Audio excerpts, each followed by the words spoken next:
In the days when the earth was still learning the art of changing seasons, there was a great stag with antlers that arched towards the heavens like the boughs of the tallest trees. His hooves were silent upon the soft earth, and his eyes held the gentle light of the first stars. Now, in the thicket of this ancient forest, there also flitted a tiny bird, whose songs once danced on the wind like the leaves in a breeze.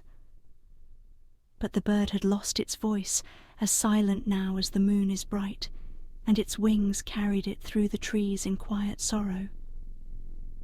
The stag had heard of the little bird whose voice could no longer call to the sunrise.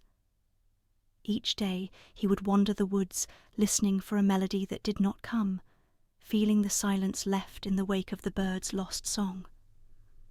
One dew-kissed morning, as the stag wandered, he found the bird perched upon a branch, its beak open as if in song, yet no sound emerged.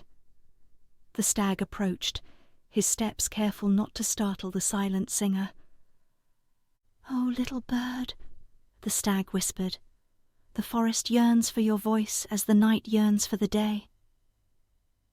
The bird looked upon the stag, its tiny heart heavy with an unsung symphony.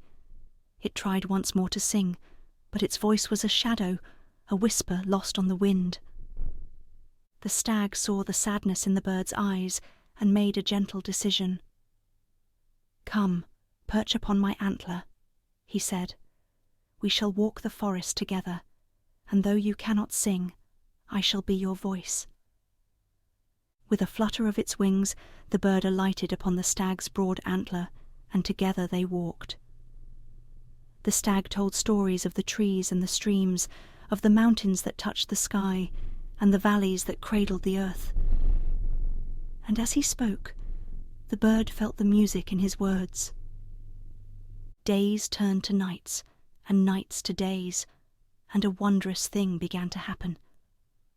Each story the stag shared wove itself around the bird's silent heart, and where words were, melodies began to stir once again. One morning, as a sunrise painted the world in hues of gold and amber, a soft note fluttered from the bird's throat. It was faint, so faint, but it was there, the beginning of a song.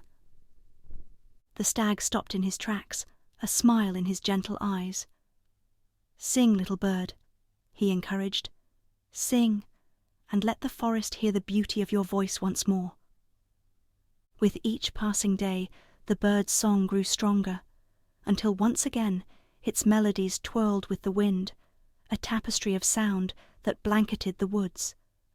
The forest rejoiced, for the bird's voice was found, and the stag's heart swelled with pride. And so it was said that the stag with antlers that cradled the sky had given the bird its voice back, not with magic or trickery, but with the kindness that spoke straight to the heart. From that day forth, the bird sang not just for itself, but for its friend the stag, who had taught it that even in silence there is a song to be heard, just so. And so, dear hearts, may we all remember the lesson of the stag and the bird, that even in our quietest moments, kindness has the power to bring forth a song. Whether you are the one who listens or the one who sings, your presence is a gift, and your voice, whether spoken, sung, or silent, matters deeply. May your days be filled with harmony, your steps be steady, and your heart always know the joy of being heard and understood. Until we meet again, may kindness guide your path and love light your way.